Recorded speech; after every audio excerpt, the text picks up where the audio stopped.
திரு கலைஞர் நூற்றாண்டு விழாவை முன்னிட்டு நாணய வெளியீட்டு விழா நடைபெற்றது சென்னையிலே. அந்த நூற்றாண்டு விழாவிலே பாரதிய ஜனதா கட்சியை சேர்ந்த மூத்த மத்திய அமைச்சர் கலந்து கொண்டார்கள்.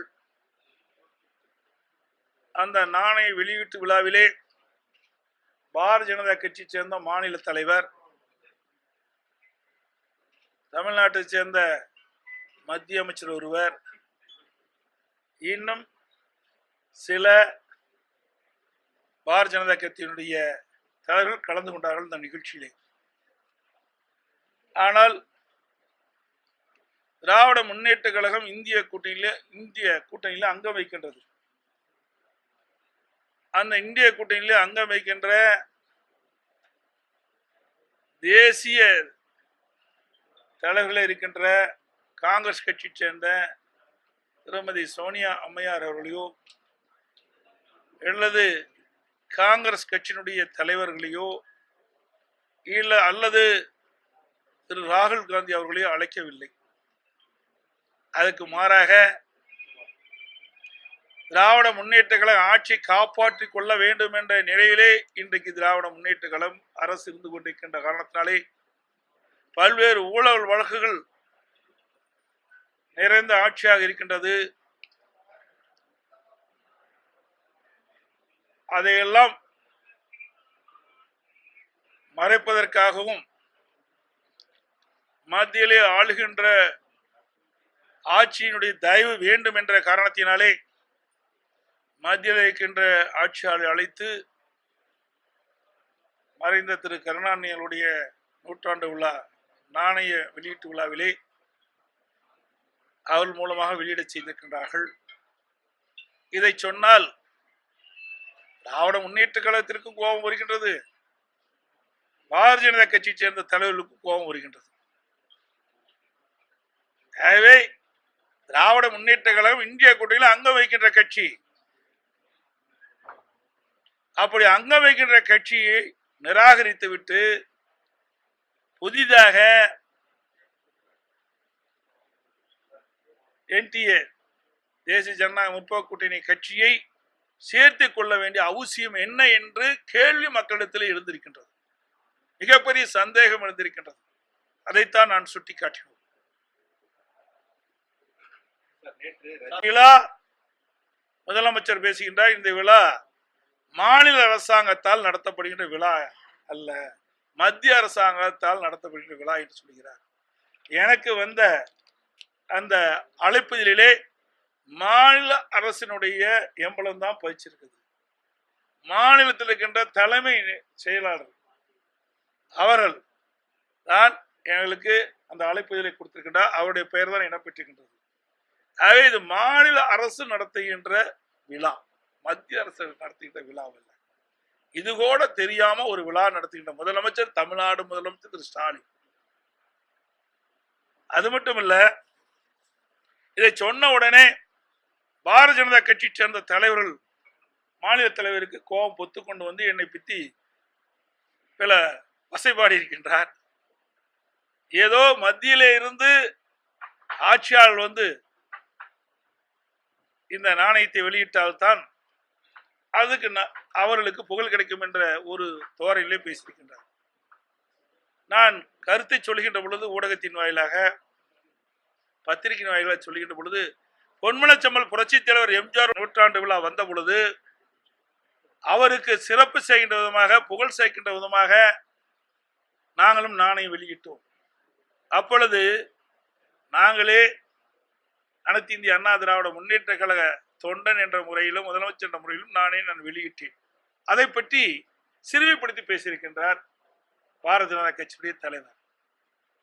ஏதோ மத்தியிலே இருக்கின்ற ஆட்சியாளர் வந்து வெளியிட்டால் தான் புரட்சி தலைவர் எம்ஜிஆருக்கு புகழ் கிடைக்கும் என்ற தோரையிலே பேசியிருக்கின்றார். அது சிறுபிள்ளைத்தனமானது. பொன்மனச்செம்மல் புரட்சி தலைவர் எம்ஜிஆர் 1977 முதலமைச்சராக இருந்து பணியாற்றினார். 1980 முதலமைச்சராக இருந்து பணியாற்றினார். 1984 முதலமைச்சராக இருந்து பணியாற்றினார். ஆக வரலாறு தெரியாமல் இன்றைய பாரதிய ஜனதா கட்சி தலைவர் பேசுவது நிந்தையாக இருக்கின்றது. 1984 தான் இப்பொழுது இருக்கின்ற பாரதிய ஜனதா கட்சியுடைய தலைவர் பிறந்திருக்கிறார் என்றுதான் எனக்கு கிடைத்த தகவல். இவர் பிறப்பதற்கு முன்பாகவே பொன்மனச்செம்மல் புரட்சி தலைவர் எம்ஜிஆர் அவர்கள் தமிழகத்துடைய முதலமைச்சராக பொறுப்பேற்று திறம்பட பணியாற்றி நாட்டு மக்களிடத்திலே நன்மதிப்பை பெற்றவர். அவர் திரையுலகத்தில் இருக்கின்ற பொழுதே தனக்கென்று ஒரு முத்திரையை பதித்தவர். கொடுத்து கொடுத்து சிவந்த கரத்திற்கு சொந்தக்காரர் என்று சொன்னால் எம்ஜிஆர் என்றுதான் சொல்லுவார்கள். அந்த அளவுக்கு பெயர் பெற்றவர், புகழ் பெற்றவர், பாரத ரத்னா விருதை பெற்றவர். இப்படி மக்கள் இடத்திலே மிகுந்த செல்வாக்கு பெற்ற புகழ் பெற்ற தலைவர் தான் எங்களுடைய தலைவர் பொன்மனச்செம்மல் புரட்சி தலைவர் எம்ஜிஆர். அந்த வரலாறு கூட தெரியாம நீங்க பிறப்பதற்கு முன்பாகவே ஆட்சியில் அமர்ந்த தலைவர் எங்களுடைய தலைவர் என்பதையும் இந்த நேரத்தில் நினைவு கூர்ந்து, அது மட்டுமல்ல உங்களுடைய தலைவர்களாம் அப்பொழுது எந்த பதவியிலும் இல்லை என்பதையும் இந்த நேரத்தில் தெரிவித்திருக்கிறேன். பொன்மனச்செம்மல் புரட்சி தலைவர் எம்ஜிஆர் திராவிட முன்னேற்ற கழகத்தை வெளியேற்றிய பொழுது புதிய கட்சி அதிமுக கட்சி துவங்கி மக்கள் செல்வாக்கு பெற்று முதலமைச்சரானார். 3 முறை முதலமைச்சரானார் புரட்சி தலைவர் எம்ஜிஆர் அவர்கள். உங்களுடைய கட்சி தலைவரை போல அல்ல, பாரதிய ஜனதா கட்சி என்ற அடையாளத்தை வைத்துத்தான் உங்களுடைய கட்சிகள்லாம் வெற்றி பெற்று வந்திருக்கிறாங்க. அது மறந்துவிட வேண்டாம். ஆகவே மற்ற கட்சியுடைய அடையாளத்தை வைத்து வெற்றி பெற்று மத்தியிலே ஆளுகின்றவர்கள் எங்களுடைய தலைவருக்கு புகழ் சேர்க்கின்ற அவசியம் இல்லை. இன்னும் சொல்ல போனா காஷ்மீர்ல யாரும் தெரியாது, ஜார்க்கண்ட்ல யாரும் தெரியாதுன்னாரு. இவருக்கு வரலாறு தெரியல. புரட்சி தலைவர் எம்ஜிஆர் கொண்டு வந்த திட்டத்தை இந்தியாவில் இருக்கின்ற பல்வேறு மாநிலத்தில் கடைபிடிச்சிருக்கிறாங்க. அந்த அளவுக்கு சிறப்பான ஆட்சி செய்து மக்கள் செல்வாக்கு பெற்ற புகழ் வாய்ந்த தலைவர் பொன்மனச்செம்மல் புரட்சி தலைவர் என்பதை நேரத்தில் நினைவுவிட கடைபிடிக்கின்றேன். அது மட்டுமல்ல, அதிமுக ஆட்சி ஊழல் ஆட்சி, மோசமான ஆட்சி எல்லாம் சொல்லியிருக்காரு. ஏன் அதிமுக ஆட்சி கூட்டணியில் சேர்ந்து போட்டியிட்டீங்க அப்பெல்லாம் தெரியலையா?